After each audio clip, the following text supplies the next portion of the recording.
केथरो समझे जो मैं कब बोली तो पहले दिखावत बिस्मिल्लाहिर्रहमानिर्रहीम।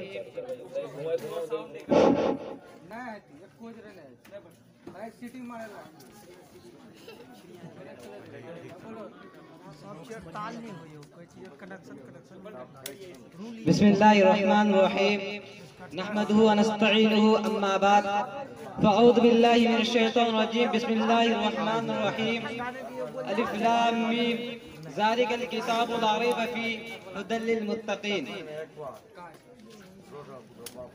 आदरणीय अध्यापकों, अभिभावकों और मेरे प्यारे मित्रों को मेरा सलाम।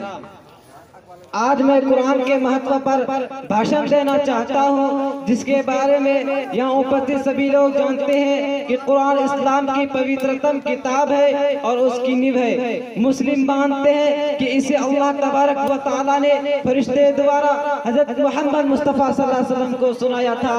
मुसलमान मानते हैं कि कुरान ही अल्लाह की भेजी हुई अंतिम और सर्वोच्च किताब है।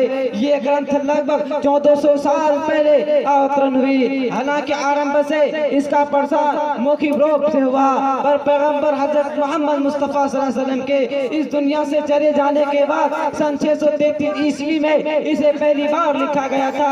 सन 653 ईस्वी में इसे मानकरित कर इसकी प्रतियां इस्लामी साम्राज्य में की गई थी। मुसलमानों का मानना है कि ईश्वर द्वारा भेजे गए पवित्र संदेशों के सबसे आखिरी संदेश कुरान में लिखे गए हैं। इस संदेशों की शुरुआत हजरत आदम अलैहिस्सलाम से हुआ था। कुरान का संकलन प्यारे नबी सल्लल्लाहु अलैहि वसल्लम के संरक्षण और उनके देख रेख में हुआ। नबी सल्लल्लाहु अलैहि वसल्लम के अलग अलग समय में आवतित होने वाले अंशों को ईश्वर के आदेश अनुसार निश्चित स्थान पर रखा गया। कुरान के अंदर मात्र ईश्वर की वाणी है। इसमें नबी सल्लल्लाहु अलैहि वसल्लम या किसी अन्य व्यक्ति का एक भी शब्द नहीं है। कुरान मूल रूप से न्याय का स्थापना चाहता है, हमें ईश्वर की पहचान और उसके प्रति मानव के कर्तव्यों को स्पष्ट करता है।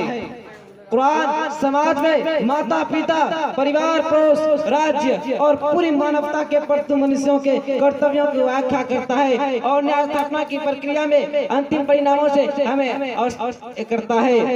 कुरान की शिक्षाओं के अनुकूल एक लंबी अवधि तक संसार के विभागों में शासन व्यवस्था चलाई गई। उसकी सफलता और समाज का विकास इतिहास मौजूद है। कुरान की शिक्षाओं के द्वारा सुख, शांति, विश्व भातृत्व, न्याय, सहानुभूति, समाज सेवा वातावरण इतिहास में उत्पन्न होना अविस्मरणीय का घटना है। इसी बात पर मैं अपना भाषण को समाप्त करता हूँ। धन्यवाद।